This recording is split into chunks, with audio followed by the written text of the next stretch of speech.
Hey everyone, welcome back to Elevator Pitch. My name's Cody, I'm Tim. and we took a week break because life got in the way. But we're back. We're back with a chaotic, most likely episode. Because this one is gonna be wild. Because I think you and I are both making this up on the spot. Yeah, because as of right now, I have no idea what I'm about to say in this podcast. We are gonna be pitching new ideas for a sequel to a movie that I forget when it came out. 2010? 2010? That sounds right. Mr. and Mrs. Smith.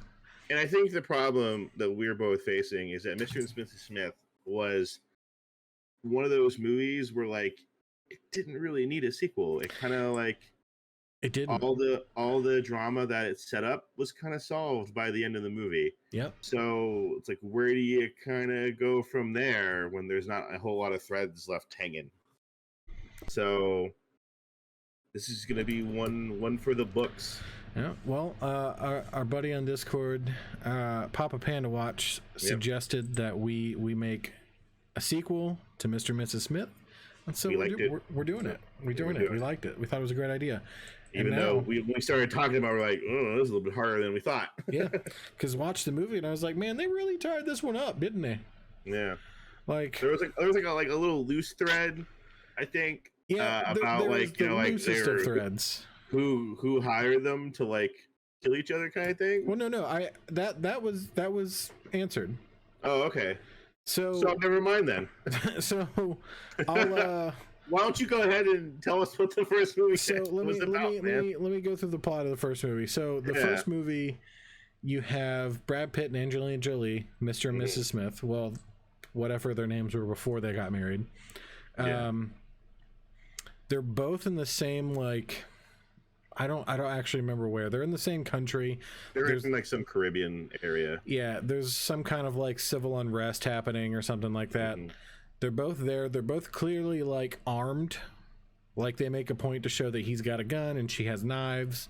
Yeah. And then like some soldiers come into like the little cafe or hotel that they're in. And they're trying to like arrest her for being there, I guess. I think she's like in a place where she's not supposed to be. Yeah, she's a tourist or whatever, something like that. And so Brad Pitt walks up and he's like, no, she's with me, it's okay. And they're like, okay, she's got a man with him, it's fine. Like that's the vibe that came off from that opening scene. Either that or his cover was more well set than hers was. I don't know what that was. So they hide out in his hotel room and then they just fall in love instantly. Yeah, it's love at first sight. It's love at first sight. They dance, they drink, they sleep together, they do all the things, and then she wakes up. Do when you're in love with someone. Yep. She wakes up, he's not there, and she's like, oh no. And then he comes in with coffee and stuff, and he's like, I had to raid like a bakery to get this stuff or something. I don't know, because like everybody was gone. And then like cut to like, I guess a few years later, 10 years later. Yeah, I don't know. Sure. Time passes, and they're married. Many years later, they're married.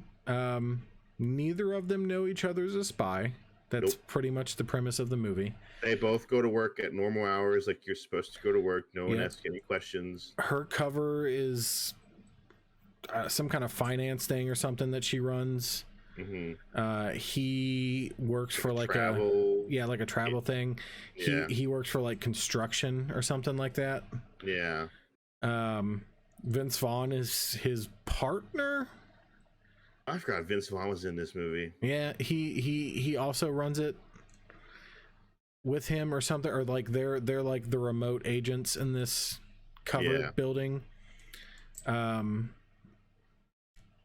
And she works with just a bunch of women spies, and this like she just runs this like collective of super women agents.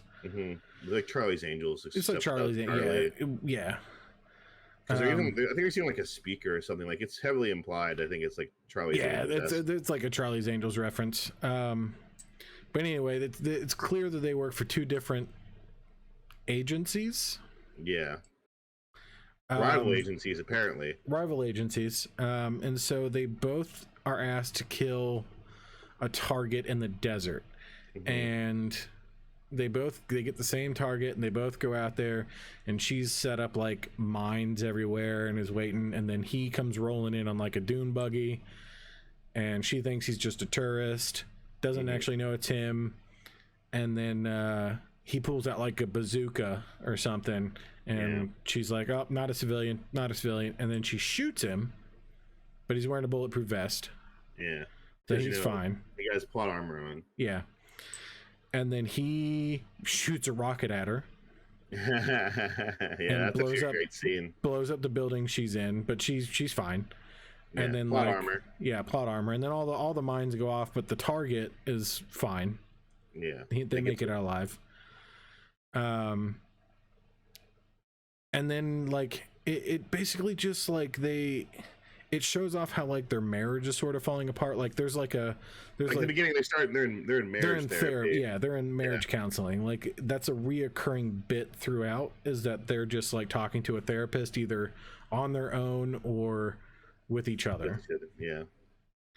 And it's clear that like they're putting on a facade with each other and everyone around them that they're happy, because they're clearly like not clicking.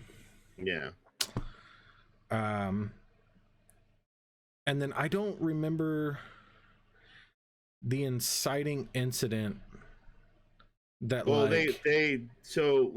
think they find out together. Well, they try to kill each other in the desert, right?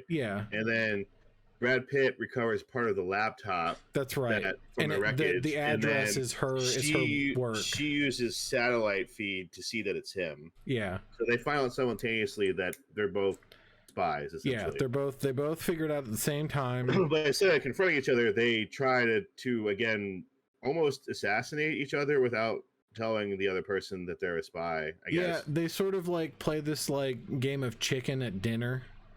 Where she doesn't try to poison him or anything, but he thinks she's gonna poison. Implied that like it's the food's poison. Like he thinks it is, and she just made it really spicy or something. And like he's being real nervous and like grabs the knives away from her, and then she just like pulls one out of nowhere. And like it's like it sounds way more serious than it is, because the whole movie's very comical. Oh yeah, it's a comedy. It's like an action comedy. It's a rom-com action. Like it's a lot of different genres. It's actually pretty funny. It's really good. They're not doing a great job of explaining it. I love this movie so much. It's very good. But like it all kicks off when like he intentionally drops a wine bottle, and then her like superhuman spy reflexes are just like. And then they're like, "Oh no, you're a spy!" I gotta pee. And then like they both like leave and grab guns, and then they just like start like he's like looking for her, and then she pulls out of the driveway, and she's like, "Oh my god, I can't believe it! Like it really was him or whatever." Like she's like freaking out. He's chasing her because he's like, "I just want to talk," and then he catches up and trips over like a garden fence and accidentally shoots her car. And then she hits him with the car. And he climbs into the car while it's moving, and she dives out, and then he goes off a cliff or whatever. Like it's a whole thing. And then he stays the night with Vince Vaughn, and Vince Vaughn lives with his mom. And like it's a whole thing. It's a whole thing. The meatloaf. I'm kidding. It's a different movie. That's a different movie. But she says something, and he's like, "I almost killed you right there. We're on DEFCON 5, right?" Like it's funny. It's Vince Vaughn. And then Jane stays at like the office or whatever, and then like the next day I guess like her and her crew come in and like sweep the house, tear it up to like look for all the weapons. All of his guns, like his shed, like in his shed, his man's shed, underground. It's below. He has all his weapons there. So he comes back later the day, and all his guns are gone. And it's like it's a whole thing. Yeah, I don't remember. I believe if I remember correctly, they're both given like 48 hours to kill each other. Yeah. Like, So they're yeah. either both their bosses are like, all right, you have like 48 hours. First of all, for spy agencies, the fact that neither one of their agencies knew that the other one were spies is mind-blowing. But So it's revealed later that they did. I can't remember that. So they're both given 48 hours to kill the other. They both end up showing back up at the house. So the first he goes to like her job, and he's in the elevator. He goes to her job, and he's in like a fake elevator. At like a construction place. He's like set up cameras in like a different elevator, and she blows up the elevator that they think he's in. Yeah, and he's like, "Oh no, she actually does want to kill me." Yeah, she really tried to kill me. It's like one of those things where he's like, "I don't know if like she's actually wants to kill me or not," and then he's like, "Oh no, she wants to kill me." Yeah. Also, I guess I glazed over like the one incident before they find out is like, it's like the last like little bit of like, oh, maybe they're cheating on each other, kind of thing. Like he's getting ready for bed, and then like she just puts a coat, like right as he's about to walk in, she's wearing like leather, and she puts a coat on, and then like goes out, and she assassinates some guy, and he assassinates another guy. It's a whole thing. But anyway, by the way, it's playing a lot of tropes of like married couples. Yeah, there's so many married trope like gags throughout this. Again, we were underselling it. It's actually really funny. Underselling because I'm bad at this. But she goes to dinner, and she's like mourning the death of her husband because she did love him. She does, and he shows up. He shows up, yeah. And then they dance, and she puts a bomb in his coat, and then they chase each other back home, and then they proceed to obliterate their house with shotguns and guns and just beating the ever-living shit out of each other, but in like the most comedic, like the soundtrack is very upbeat. Yeah, it's not like intense or scary. No. And like they're going blow for blow, just beating the crap out of each other. And then throughout this, they're just like, God, I missed you. And then they make love right then and there. And then, well, he like gives up, and it's just like, if you need to kill me, you can go ahead and kill me. Yeah. But she's like, goodbye, and then they do the deed. Then they geese. Yeah, then they geese. And at this point, they have been fighting and blasting shotguns for like 10 minutes, 10-15 minutes. Police show up, no police. Eventually, after they've done the deed, the neighbors show up with cops. And they're like, oh, we heard a noise complaint. Is everything okay? And then he just opens the door naked, and she shows up, and they're like, yeah, no, everything's fine. Yeah. Everything's good. Like, all right, bye. Yep, see you. It's just like, oh, okay. And then I guess so. Here's where it gets weird for me, and this is just like the movie, the film background stuff. Like, it looks like it's daytime, and they're like making breakfast, and then like a bunch of other secret agents show up and try to kill them. Yeah, but it's still nighttime, so I don't understand how time worked there, but it is what it is. So a bunch of agents in like, you know, decked out like gear start throwing grenades and shooting everything up, and then they make it down to like their like basement. Yeah. And they throw a grenade down. Brad Pitt kicks it away right underneath the fuel tank, blows the entire house up. And they get away. They go to like a motel. Well, they find where their initial target was being held, who is apparently still being held as bait.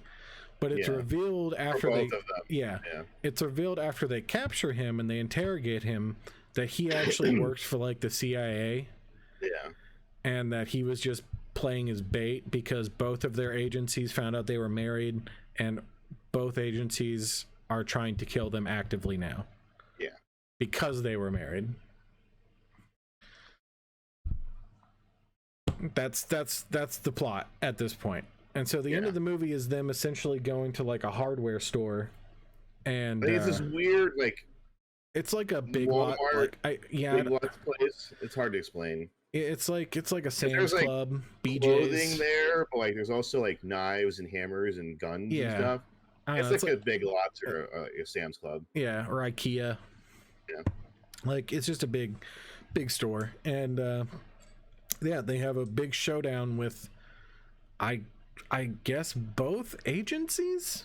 Yeah, both agencies. Like I think they start sending teamed everybody up. at Like them. I don't really. It's very unclear. But anyway, they murder everyone. so many people. Like they kill everyone in very ridiculous ways. I mean, it's still a comedy. Like it.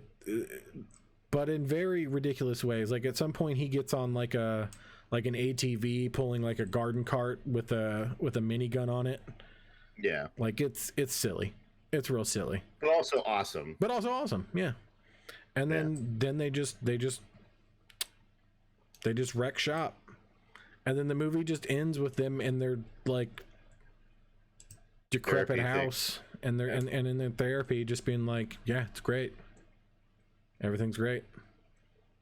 And you're like, oh, okay. And that's the end of the movie. That's the end of the movie. Like there's no real like need for a sequel. But we're gonna do one anyway. We're gonna try and make one happen. Now I know that was a bad retelling of that movie. You should just go watch Mr. and Mrs. Smith. The movie's really good. Like legitimately, it's an incredible movie. It's very good. Really good. Really good. It's very good. But yeah, we're gonna try and make something happen here with a sequel. I still don't know what I'm gonna say. Well, so Tim's gonna go first. Yeah, I had a little monochrome of an idea, and after hearing your retelling, thank you. I was gonna say reimagination, retelling of the original story. Essentially, I'm doing the double the fun mythology here. Okay. So we open and Mr. and Mrs. Smith. It's Jane. I think it's Jane and John. It's Jane and John. Yeah. It's really the generic names. Yeah. They're again like in like Morocco or somewhere, right? And they are an agent team now. They're together. Whatever bridges between those. We're just gonna go with the assumption of Vince Vaughn. Everybody was murdered in those agencies. They're gone now. Like they've been disbanded or they're dead. And let's just say, for simplicity's sake, they're just spies for the CIA now. So they're in Morocco and they're chasing down somebody important, somebody that they need to assassinate for whatever reason. It doesn't really matter why they're trying to assassinate this person. That's just their target. So they're like, like he's on a motorcycle, like a dirt bike thing, because that's his shtick, is that he can drive all the cool things, and he's doing like the James Bond thing where like he's flipping over buildings and stuff like that. And she's like running through the street, and she has like her ninja stars and knives and stuff like that. And she's throwing up. It's just a recap of their abilities. Sure. Because it's been a while since the movie. It's been a while. Yeah. It's been a while. So anyway, they track down and they assassinate their targets, and then they're like, "Oh no, I love you, and we still are in love, and we're still married, and it's still awesome because we're having our cake and we're eating it too." So yeah, and they're kind of like the dynamic duo. Like they're always out there solving stuff on the weekends and then playing, house parents or whatever during the weekdays. But they don't have no kids or nothing like that. Because they're spies. They're like, we don't want to get weighed down by a kid. Even that sounds terrible. But if you have to be jetting off to anywhere in the country at any point or anywhere in the world at any point in time, you can't really have a baby at home. Yeah. So anyway, we cut back and they're still in therapy, but not as much. They really only go like once a quarter because I like to, therapy's healthy, and I think we should just continue the trend that even though that they've rectified the majority of the issues, they still go every like quarterly and just check in to make sure that everything's going well. They're doing their thing. Yeah. Again, therapy is healthy and you should be doing it. So anyway, they're still doing their thing, and they've rebuilt their house in the same neighborhood.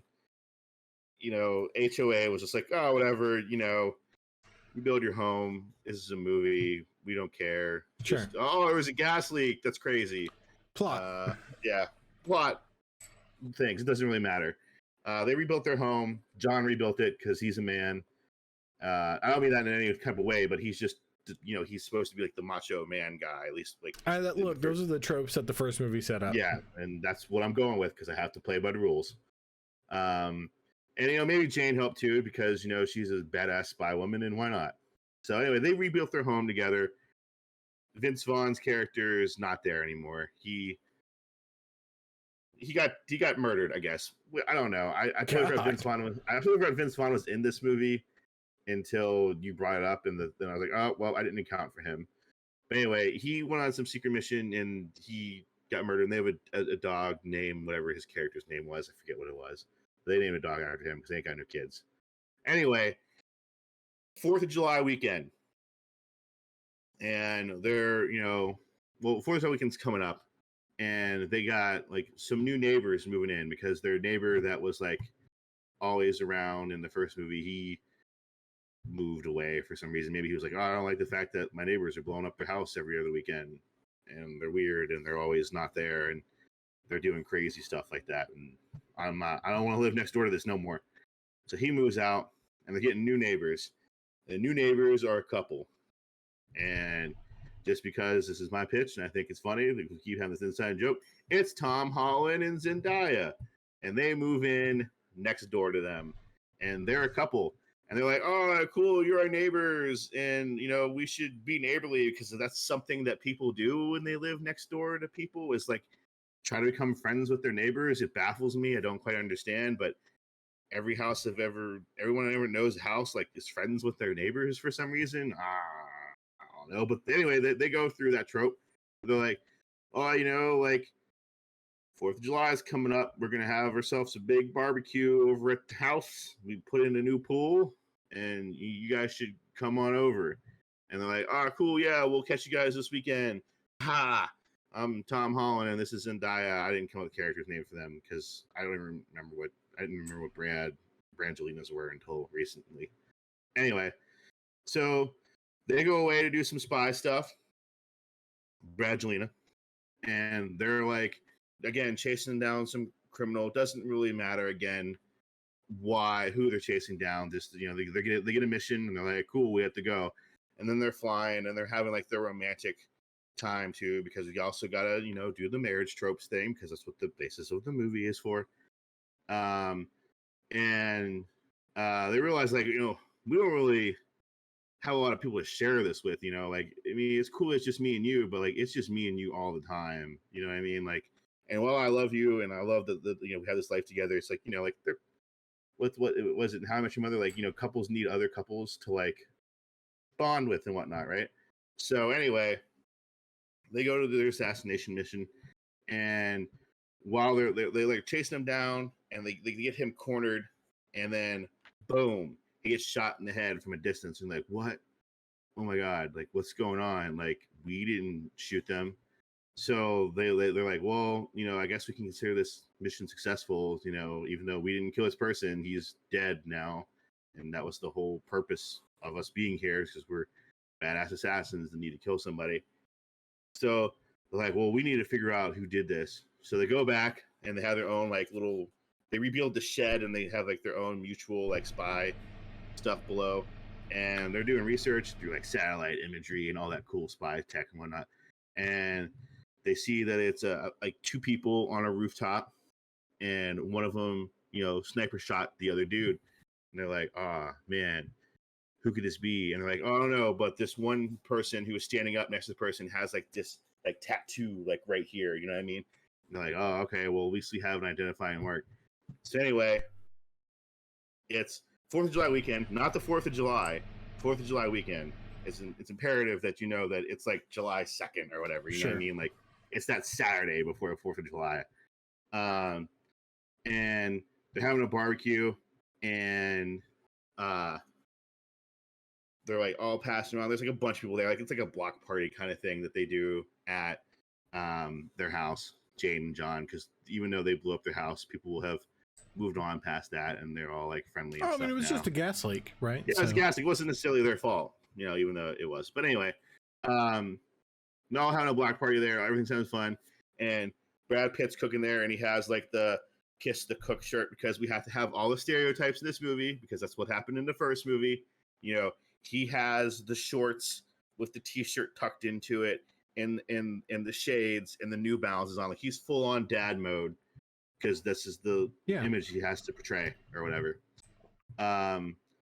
Anyway, he goes to give Tom Holland a burger and he sees like his arm like lifts up and he sees like the bottom half of the tattoo on there and he's like, oh shit.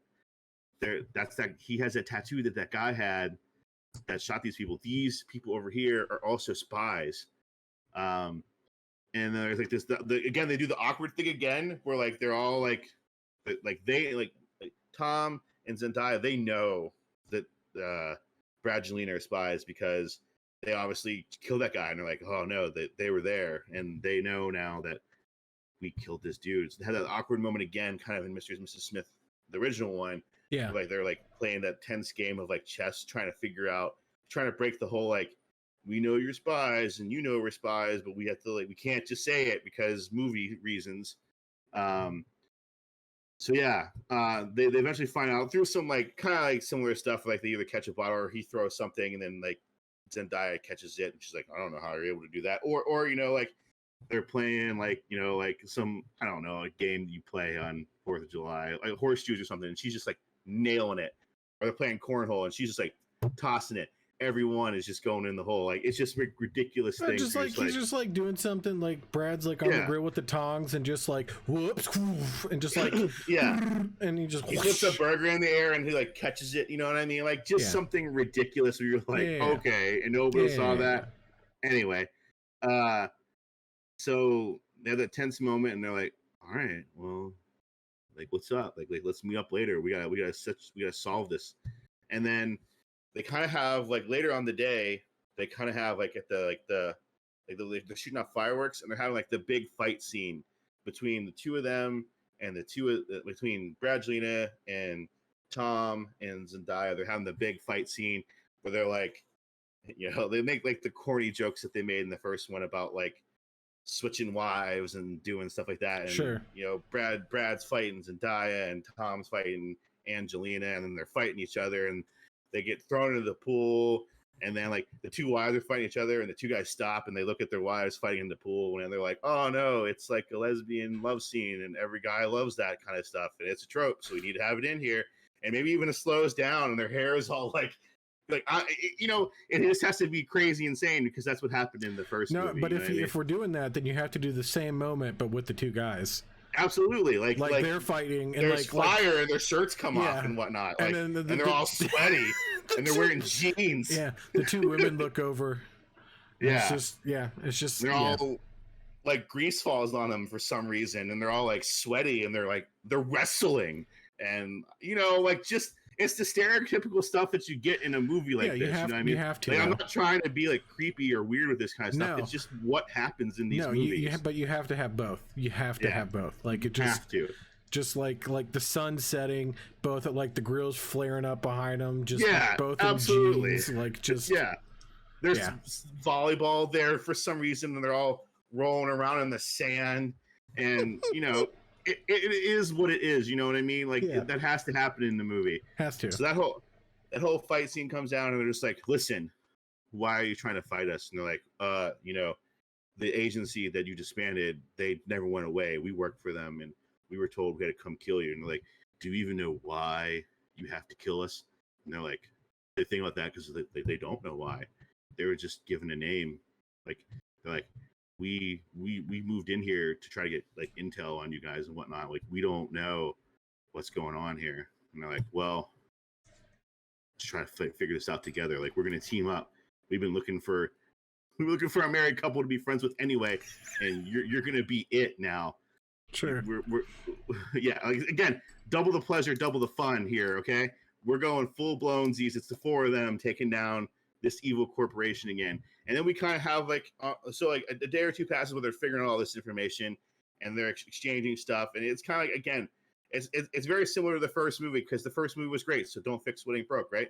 So they're doing the whole like, I've killed this many people, we've killed this many people, and like Tom and Zendaya are younger, so like their numbers are a little bit more impressive, and they're like, well, back in my day, you know, we had to like go uphill both ways and all that kind of stuff. Like they just have their older spy stuff. Like Tom and Zendaya, they're the ones that have like all the technology and stuff like that they didn't have when they were younger spy people.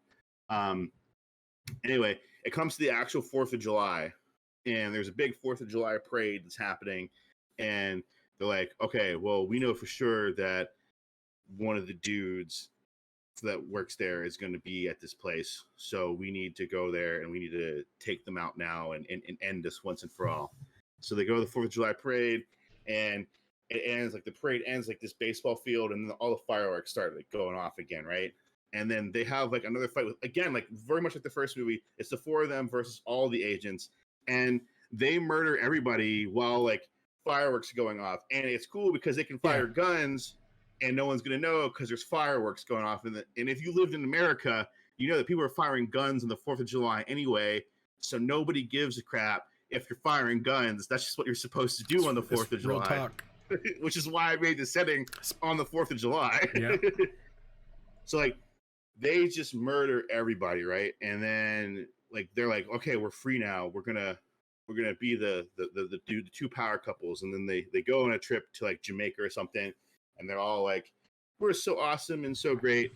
And that's kind of like the end of the movie. And I know that was really kind of like vague at points, but again, I didn't really have much to go on, so I kind of just made like, well, what's really tropey for a married couple? Well, married couples need friends, so they have a married couple friend off between them and Tom and Zendaya, and they finally take down the evil corporation. You can add a little bit things differently, and sure, maybe it doesn't have to be so black and white like that, but that was where I was going with it.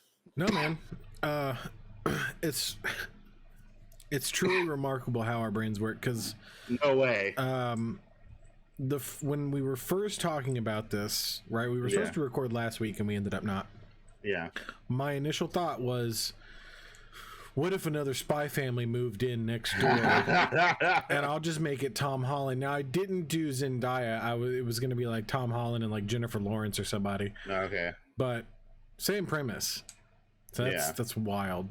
Yeah. Well, we learn anything doing this podcast. You and I have very similar, which is why, again, we've always said this every podcast, we kind of somewhat discuss what we're going to talk about beforehand to make sure we don't do the same thing. So this is undoubtedly going to be a shorter episode. So we were talking beforehand, like Tim was just saying, and initially my thought was, I'll turn it into Spy Kids. Mm-hmm. Okay. Not going to do that. In the end, my idea jumped off a cliff and died. But I do have a movie I want to tie it into. Okay, let's do it. Okay. So I'm here for crossovers. Let's do it. My movie for Mr. and Mrs. Smith 2 is also, at the same time, a prequel to Bullet Train. Oh, okay. I haven't seen Bullet Train. Bullet Train's really good. Bullet Train's really good. No, Brad Pitt's in that movie, right? Brad Pitt's in that movie. And unless I'm wrong, but then again, look, John Smith ain't his real name, all right? No. His code name in the movie is Ladybug. And, and his character flaw in the movie is like, he took a break and he was like taking another job, and they were like, you need to take the gun, and he was like, no, I'm not taking the gun. Every time I take the gun, people die. I'm done with it. Yeah. Like, he's like, the gun is no fun. He's literally like reinventing himself and like trying to be more zen. Okay. And like, I'm not trying to be that assassin anymore. So like, I kind of want this movie to set that up. I like that. I like it. Let's go for it. So I think we open up again with them in therapy. Because therapy's healthy. Therapy's healthy, but it's like much later. All right. We're talking like current, Brad Pitt and Angelina. This is also under the assumption that they can like, yeah, they're not on like good terms anymore, right? I don't know. Also, I should mention that like mine was modern day, because Tom, he can't have it in 2010. Oh no, yeah, Tom Holland's like 11. Yeah. So, we're just gonna assume they can work together. Sure. And it's for the purposes of this movie. Yeah. start out with them in therapy, same basic questions, you know, but we'll I think have them being like like not necessarily like, I don't want to go into the same trope of like their marriage is falling apart, but just like more like they're content. Like they're in the later stages of marriage where they're like, they're not like all over each other anymore. Like, yeah, that's my wife. The old ball and chain. Yeah, but they're also not like mean to each other or like want to move on. They're just both just kind of like, yeah, we're married. Like, get over it. Like, we're adults now. But they're both still working, but not as much. Right? They're still taking jobs, but John is trying to get away from assassinating people. That's hanging it up. He's trying to hang it up, but he still wants to work. So like we're gonna. Is there an IT department here? Yeah. So we're gonna set up that they set up their own agency, essentially. Okay. I almost went with that, by the way. I almost went with that. Like they set up their own agency, but they didn't want to like run the agency. They still wanted to, like, they liked what they did and they still wanted to do that, but essentially they just wanted freedom to do what they wanted. Yeah. So they set up the agency and Vince Vaughn's running that agency. I like it. Okay. You don't want to murder him off like I did? No. Like they were still on like, they were on like rocky terms in that movie towards the end, but I think ultimately they would have worked it out. Yeah, yeah. So Vince Vaughn is running this agency. It's sort of a three-way partnership, but they just still do missions. The issue is not the agency in this movie. The issue is going to be John's issue with killing all of the sudden. Like he's just kind of like Jules in Pulp Fiction, where he's like, I still want to do this anymore. I just want to wander the earth. Exactly. Okay. Because in Bullet Train, he's literally like, you know, like I'm feeling it's like it's a new me. Like I'm just really like I'm feeling it. Like yeah. And then he opens a locker before getting on the train because he's supposed to go find a briefcase or whatever. And there's a gun, and he's like, man, I don't want the gun. And like, take the gun. And he's like, I'm not taking the gun. Like you need the gun. So this movie is literally just going to be a lot of like them going on missions together and them almost failing miserably and horribly because he won't pull a trigger anymore. Yeah. Like, but like in the same vein of Mr. and Mrs. Smith and Bullet Train, it's going to be very comedic in the sense that like as he actively goes out of his way to not kill people, he kills a lot of people. Yeah. Okay, so like he's killing more people than if he had just killed people. Yes. Yeah. Like in the trailer, like in the new Machine trailer, like Burt Kreischer's like, I'm just gonna shoot him in the foot, and then like he hops out, shoots a guy in the head, and then he shoots another guy who shoots another guy. Like it's gonna be a lot of that. Yeah, okay. It's gonna be a lot of like they're getting like just shot at from left, right, and center, and he's just like, I just like, this is why, like this is chaos. We don't need this in our lives. And she like throws him a shotgun. He's like, I don't want this. And then like someone like scares him, right? Like somebody like flies over the counter. He's like, oh shit, and just like blasts him. Yeah. And he's like, damn it. And it's gonna be the whole movie is just him. Just I love the idea of Brad Pitt not wanting to kill people. Yeah. But then accidentally killing a lot of people. Yeah, that's like the whole movie. It's just them constantly on missions, and then I love that idea. Like just like he'll just be like, I don't want this gun, and then he'll throw it, and then as it lands, it'll go off and like blow up half a building or something. And it's just like, well, I mean, we did it. And he's like, yeah, but at what cost?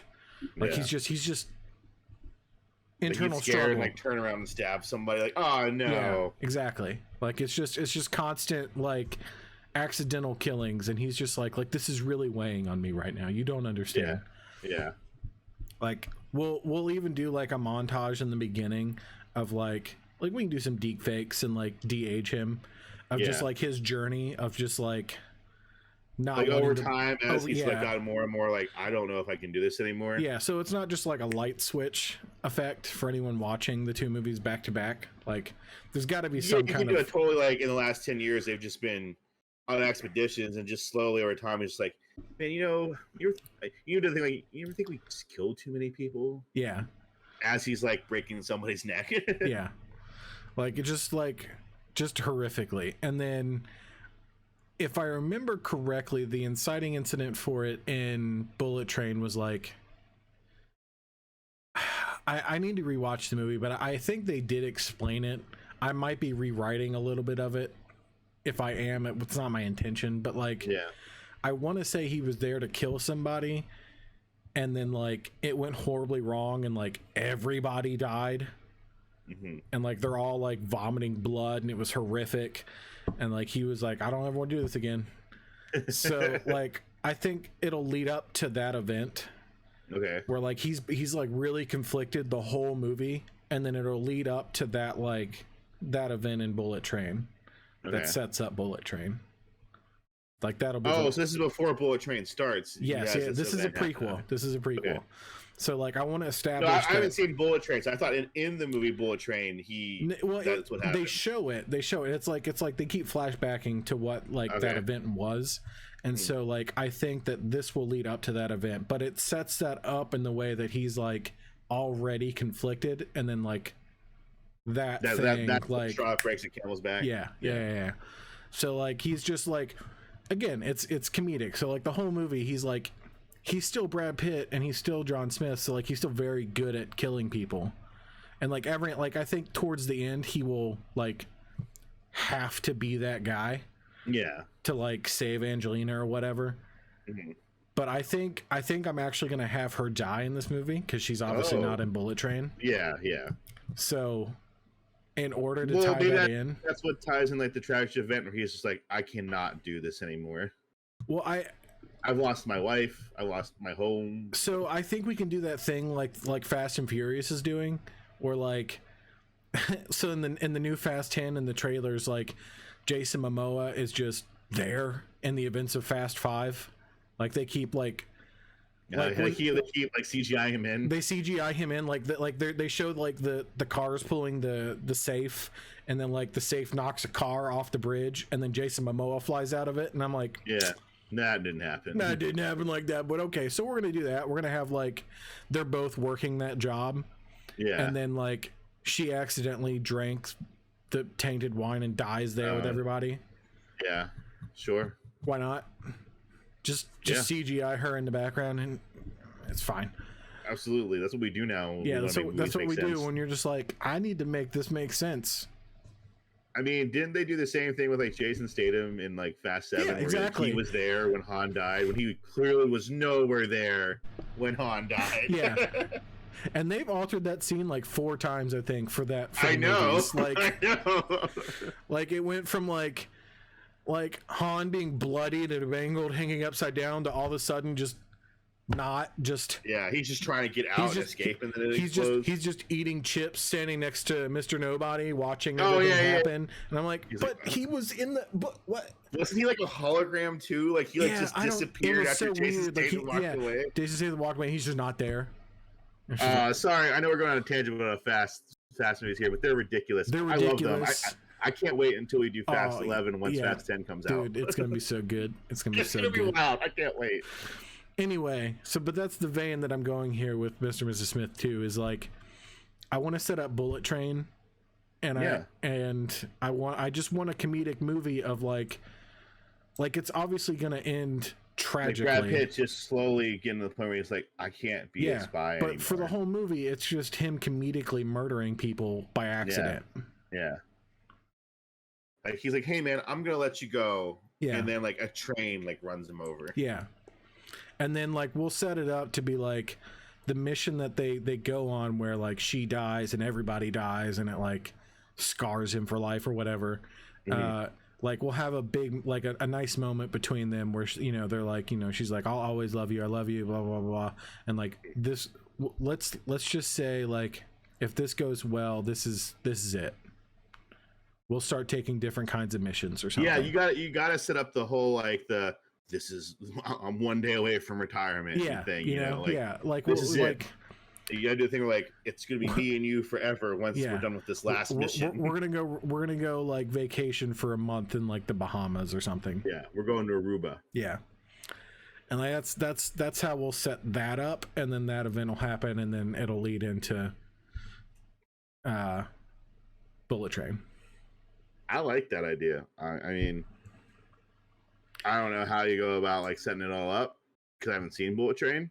Yeah, I mean, I think you just have to watch Bullet Train, which honestly is another fantastic movie. Is it really? I've Yeah. heard really good things about it. I think the director's the same guy that directed Deadpool, I think. Okay. It's either Deadpool or John Wick. I don't know. Either way, it was very funny, very ridiculously action based, and it was nuts. It was very good though. Hey man, I'm all for like one franchise kind of bleeding into another franchise. I mean, that's with the Avengers, that's kind of like what the standard is now almost nowadays. It's like, how can you tie everything together? Yeah. So I'm here for it, man. I'm not gonna lie with you.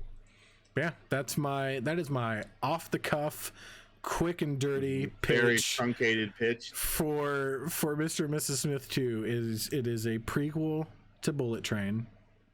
Just a lot of comedic death. And Brad Pitt and Angelina like slowly coming back together and then her dying. Yes, because they're obviously not together in real life. They wouldn't want to make any more sequels together. And I almost thought about killing them off when I thought about the pitch. I was like, maybe we just continue with like Tom and Zendaya going forward, and they adopt the name because obviously, like you said, like Jane Smith and John Smith aren't their real names. You don't ever find out what their real names are, but obviously they're not Jane and John Smith. Right. They're very generic names. I almost thought them taking over as Mr. and Mrs. Smith. So I had a couple ideas of like similar to that, or like to go into the more joke side of things, like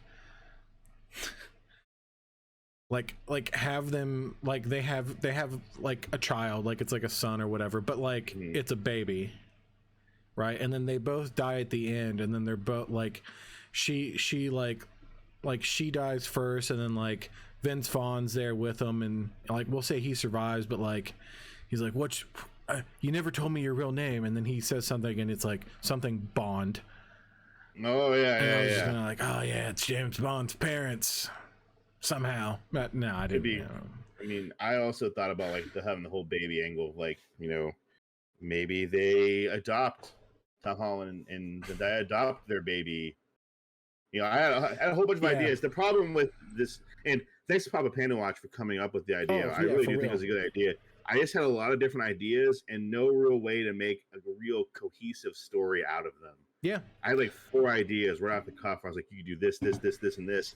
And then I was like, well, how do you do that? And the only way I could see was working, because I haven't seen Bullet Train.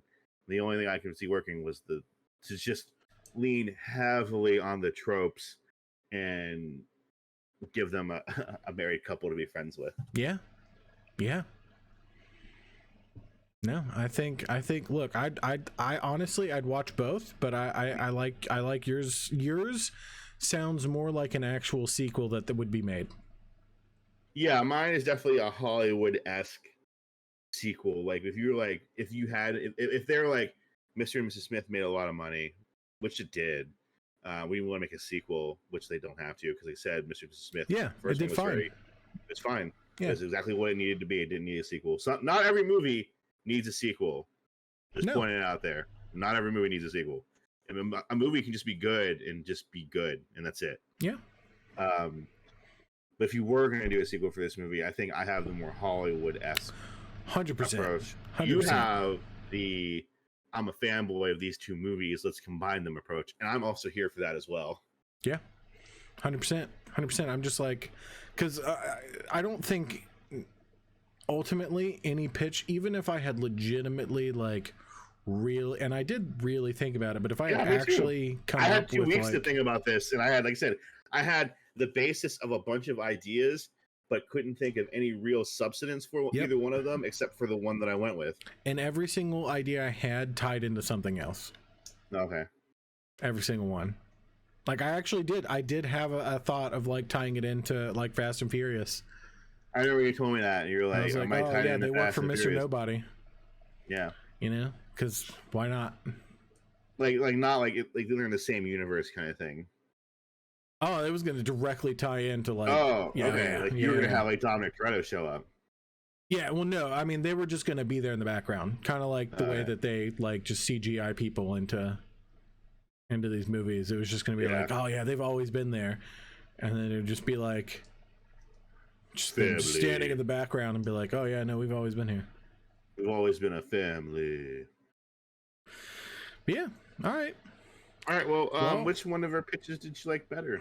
Yeah, if you have a better idea, we'd love to hear it. Yeah, please. I would love to hear it. If you have a suggestion on what you want us to do, like Papa Panda Watch did, we'll try to do our best to come up with one. Sorry that this wasn't the most in-depth episode, Papa Panda Watch. Just know that, like, Mr. Smith is a great movie. We love it. And, you know, it was succinct in its own right. And it's kind of hard to come up with a sequel. Yeah. Why there hasn't been one. Honestly. But yeah, leave a comment if you're watching on YouTube. Let us know what you think. Yeah. Rate, review if you're watching on any of the podcasting apps, Spotify, Apple. Tell your friends about it. Yeah, share it. Let everybody know. Hey, we have a fancy Discord that I'm sure Cody has linked in here somewhere that you can come and talk to other cool people and even about the podcast. Yeah, if you're watching this on YouTube, there will either be a direct link to Discord or a link for Linktree, which has our Discord and website and everything else on it. Yeah, thanks so much, guys, and we'll see you next time for something. I don't know what it's gonna be. Bye. Yeah. Bye.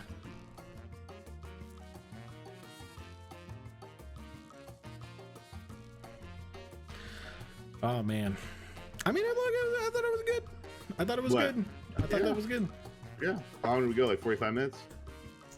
51. Okay. Yeah. Not bad. No, not bad. Not bad. Not bad. Considering you and I totally made those up off the cuff. Had no clue. Had no idea. Nope. I had a very marginal structure of what I was going with. I had no ending. I made that ending up. Oh, dude. On screen. Yeah. Hey, that's what we do. You know, it's what we do.